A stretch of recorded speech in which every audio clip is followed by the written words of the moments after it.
अस्सलाम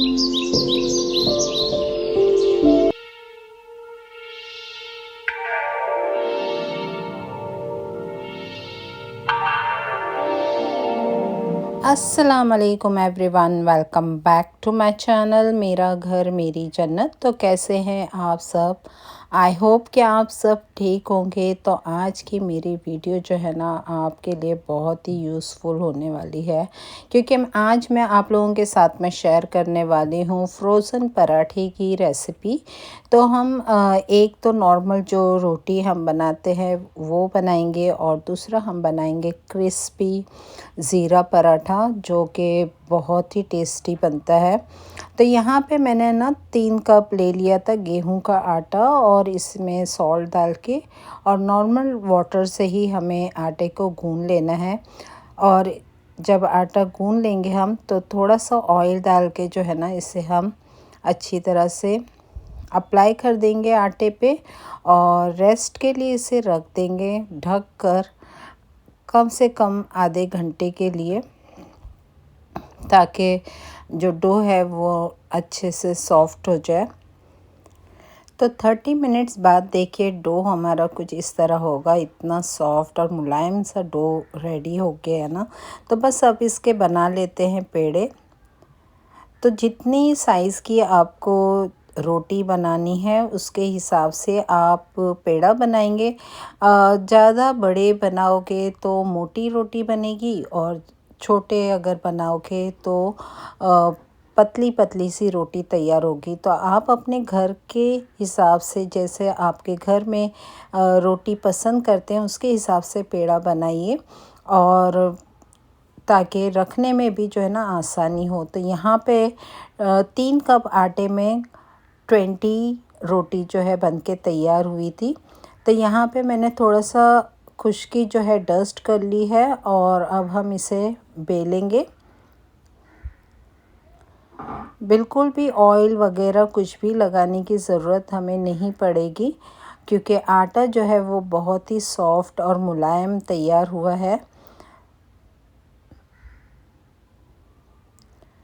तो बस मैंने जो है ना मीडियम साइज़ में ही रोटी जो है ना बना के रख ली थी। तो 3 से 4 रोटी हम बेल लेंगे पहले, और फिर बाद में जो है ना हम नेक्स्ट स्टेप की तरफ चलेंगे, ताकि हमारा जो ये काम और वो काम जो है दोनों साथ साथ में होता रहे।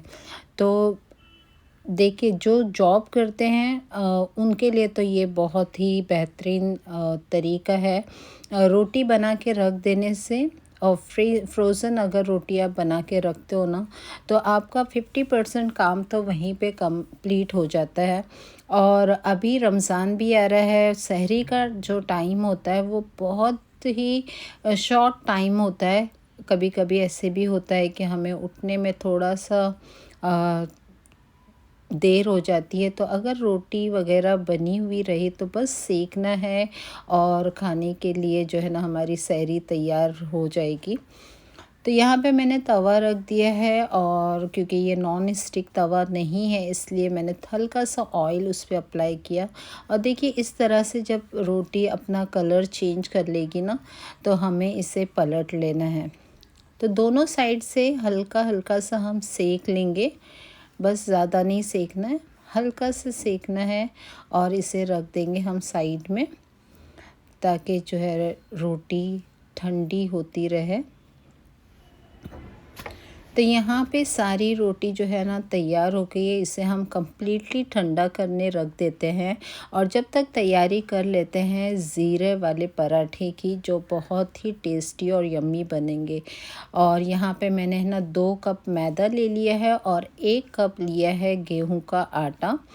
तो घर में जब हम फ्रोज़न कोई भी चीज़ बनाते हैं ना, तो सबसे बड़ा बेनिफिट यही होता है कि हम अपनी मर्ज़ी के इंग्रेडिएंट्स डाल सकते हैं। बाहर के पराठे जो है वो कंप्लीटली मैदे से ही बनते हैं, वहाँ पे हमारे पास ऑप्शन नहीं होता। लेकिन अगर हम घर में बनाएं तो हम अपने पसंद से है ना इंग्रेडिएंट्स चूज़ कर सकते हैं। तो यहाँ पे मैंने आटे को छान लिया है। अब इसमें डाल दिया है सॉल्ट, थोड़े से कलौंजी डाल दिए हैं और ज़ीरा जो है दरदरा सा कूट के हमें डालना है ताकि उसकी अच्छी सी फ्रेगनेंस आए। 1/4 कप मैंने इसमें ऑयल डाल दिए है।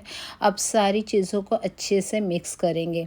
कलौंजी जो है ना वो सेहत के लिए भी बहुत अच्छी होती है, जैसे कि कुरान शरीफ में भी है कि मौत के अलावा हर मर्ज़ की शिफ़ा जो है कलौंजी में है।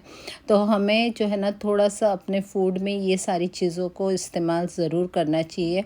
यहाँ पे मैं भूल गई थी कि 2 टेबल स्पून जो है सूजी भी डालना है, क्योंकि हम क्रिस्पी पराठा बना रहे हैं, तो सूजी ज़रूर डालिएगा। अब इसे भी हम सॉफ्टली गूँध लेंगे। तो ये पराठा है ना, ना सिर्फ चाय के साथ बल्कि आप किसी भी ग्रेवी के साथ खा सकते हैं। इवन आप सीख पराठा बनाएं, कबाब पराठा बनाएं या कुछ भी, उसके साथ में भी ये पराठा जो है ना बहुत ही यम्मी लगता है। तो मैंने यहाँ पे अच्छे से आटे को गूंद लिया है और इसे भी हमें ढक के रख देना है और 30 to 40 मिनट्स के लिए अच्छे से रेस्ट देना बहुत ज़रूरी है, क्योंकि मैदे के आटे में एक खिंचाव होता है। आपने देखा होगा अक्सर में कि जब मैदे की रोटी या पूरी हम बेलते हैं तो वो वापस से उसी शक्ल में आती है। तो उसका ये जो लचीलापन है ना उसे ख़त्म करने के लिए आटे को रेस्ट देना बहुत ज़्यादा ज़रूरी है। और रेस्ट देने से पहले मैंने इसके ऊपर थोड़ा सा ऑयल लगा दिया ताकि पपड़ी वगैरह ना जमे। और 30 मिनट्स बाद देखिए कितना सॉफ्ट और मुलायम, बिल्कुल रुई की तरह जो है ना हमारा ये डो तैयार हो गया है। और ज़ीरे की इतनी प्यारी सी खुशबू आ रही थी ना कि ये जब आप बनाओगे ना तभी आपको ये एहसास होगा। तो बस इसके बना लेते हैं पेड़े। तो क्योंकि हम पराठे बना रहे हैं तो थोड़े से बड़े पेड़े जो है ना हम बनाएंगे। और ये जो है ना मैं लच्छे पराठे बनाऊंगी और आप देखना कि कितने क्विकली और आसानी से ये बन के तैयार हो जाएंगे। तो यहाँ पे है ना इतने आटे में कुछ 10 से 12 जो है ना पराठे बन के तैयार हो गए थे।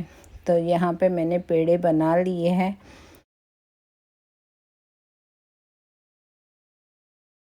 तो पेड़े बन के तैयार हो गए हैं। अब ले लेते हैं तख्ता बेलन और इस पे डाल देते हैं खुश्की। हल्का सा खुश्की लगाने के बाद इसे बेलना स्टार्ट करेंगे। बहुत ही आसानी से जो है ना ये बिल जाएगा, क्योंकि डो ही इतना प्यारा बन के तैयार हुआ है। तो बस इसे फैला लेना है अपने तख्ते की साइज़ में। और यहाँ पे मैंने ना घी को मेल्ट कर लिया है। पराठा है तो घी ही लगाइएगा। और इसे अच्छे से स्प्रेड करने के बाद इस पे डालेंगे थोड़ा सा खुश्क आटा।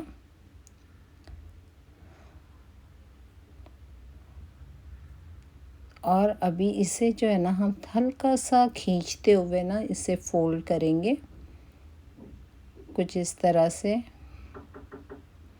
ताकि इसमें जो है ना एक लेयर सी बन जाए।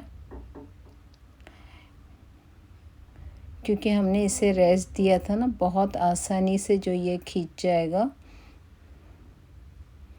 और इसको रोल करते हुए जो है ना हम पेड़ा बना लेंगे।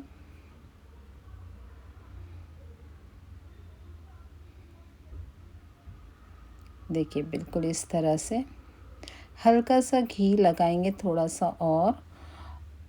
और पेड़े को जो है ना हम रेस्ट के लिए रख देंगे एटलीस्ट 5 to 10 मिनट्स के लिए। अगेन सारे पेड़े बना लेते हैं फटाफट से।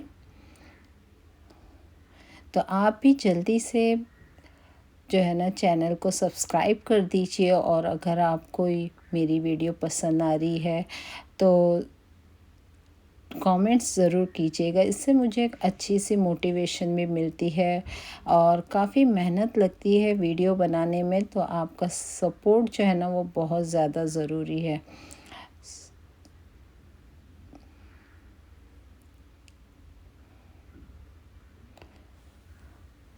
तो एक दिन की थोड़ी सी मेहनत होगी, लेकिन फिर आराम से जो है ना हम जब चाहे तब रोटी और पराठे इंजॉय कर सकते हैं और जितनी चाहे उतने कर सकते हैं। कभी कभी ऐसे होता है ना कि हम आटा गूंद लेते हैं, लेकिन रोटी जो है 2-3 बनानी होती है और फिर आटा जो है ऐसे ही फ्रिज में रखा होता है। तो इससे बेटर है कि एक ही टाइम में हमने रोटी बना ली, पराठे बना लिए और फिर जितनी क्वांटिटी एक टाइम में चाहिए उतने पराठे निकाले, सेके और इन्जॉय किए। कितना अच्छा होगा ना। तो मैंने यहाँ पे पेड़े रख दिए थे हल्का सा घी लगा के 10 मिनट के लिए, और अब इसे बेलना मैंने स्टार्ट किया। अब जब मैं बेल रही हूँ ना, तो आप देखिए कि मैं किस तरह से बेलन चला रही हूँ। मैं बेलन को जो है ना मिडल से अपनी तरफ खींच रही हूँ। तो इससे क्या होगा, इसकी जो लेयर है ना वो पूरी खुल के आएगी और जब भी आप सेकेंगे बहुत अच्छी सी लेयर बन के तैयार हो जाएगी। तो अगेन मैंने तवे को गर्म कर दिया है और इस बार हमें घी या तेल कुछ भी लगाने की ज़रूरत नहीं है, क्योंकि पराठे की लेयर में हमने घी अच्छे से लगाया है। तो बस हल्का सा इसका कलर चेंज हो जाएगा ना, तो हम इसे पलट देंगे। देखिए आपको घी नज़र भी आ रहा होगा। दोनों तरफ से हल्का हल्का सा सेक के, जैसे हमने रोटी को सेका था बिल्कुल वैसे ही सेक के जो है ना हम रख देंगे, ताकि ये ठंडे हो जाए। और इसका ठंडा होना बहुत ज़्यादा ज़रूरी है। कभी भी जब आप फ्रोज़न चीज़ कर रहे हो ना, तो वो चीज़ को पहले नॉर्मल टेम्परेचर में रख के ही आपको पैक करना है और फिर फ्रीज में रखना है, फ्रीज़र में रखना है। तो बिल्कुल इस तरह से मैंने सारे पराठे जो है ना बना के तैयार कर दिए हैं और आधा घंटे के लिए मैंने इसे ऐसे ही खुला छोड़ दिया था ताकि ये ठंडे हो जाए। और उसके बाद मैंने ले लिया है बटर पेपर पे मैंने सारे पराठे रख दिए हैं, साथ में रोटी भी रख दी है। अलग अलग पैकेट्स भी बना सकते, एक टाइम में हमको जितने पराठे या रोटी की ज़रूरत है उतने भी आप अलग अलग पैक कर सकते हैं, ताकि एक टाइम में एक पैकेट निकाला और अपनी ज़रूरत पूरी कर ली। तो ये देखिए इस तरह से हमें पैक करना है, बिल्कुल सिंपल है। आप कोई भी बैग यूज़ कर सकते हैं। मैं ज़िप लॉक बैग इस्तेमाल कर रही हूँ, ये बहुत आसान होता है ये बैग यूज़ करना। सारी एयर निकाल लेंगे अंदर से, बैग में एयर नहीं होनी चाहिए, और फिर जो है ना हम ज़िप को लॉक कर देंगे। तब मैं इसे रख दे रही हूँ फ्रीजर में, और जब ये फ्रीज़ हो जाएगा ना, तो मैं आपको इसे सेक के भी बताऊँगी कि ये कितना क्रिस्पी पराठा बन के तैयार हुआ है। क्योंकि मुझे इस तरह के पराठे ना चाय के साथ में खाना बहुत ज़्यादा पसंद है। तो ये देखिए नेक्स्ट डे जब मैंने फ्रीज़र से निकाला, तो अब आप देखिए कि बिल्कुल फ्रीज़ हुए ये पराठे हैं और कितने आसानी से ये निकल जा रहे हैं। हमें बिल्कुल भी बटर पेपर बीच में रखने की ज़रूरत नहीं है। मीडियम फ्लेम पे हमने तवे को गर्म कर लिया है और इसे इसमें डाल दिया है हमारा पराठा। दोनों तरफ से हल्का सा सेकने के बाद जब ये नॉर्मल हो जाएगा, तो आप इस पे घी अप्लाई कर सकते हैं। ये कम्प्लीटली आपकी चॉइस है। अगर आप ज़्यादा घी खाना पसंद करते हैं तो आप ज़्यादा डालिए। मैं हल्का सा घी ही लगा के पराठा बनाऊंगी, क्योंकि उससे पराठा जो है वो क्रिस्पी भी होगा और हमने ऑलरेडी इसकी लेयर में घी लगाया हुआ है। तो मेरे ख्याल में इतना घी काफ़ी है। वैसे आपकी अपनी चॉइस है, अगर आप ज़्यादा खाना पसंद करते हैं तो ज़रूर खाइए। तो यहाँ पे बिल्कुल जो है ना क्रिस्पी सा मेरा पराठा बनके तैयार हुआ है, और साथ में मैंने बना ली थी बहुत ही अच्छी सी गर्मा गर्म चाय, और फिर मैंने इसे एंजॉय किया चाय के साथ। तो आप बस इसका जो है ना क्रिस्पीनेस देखिए, इसका साउंड सुनिए।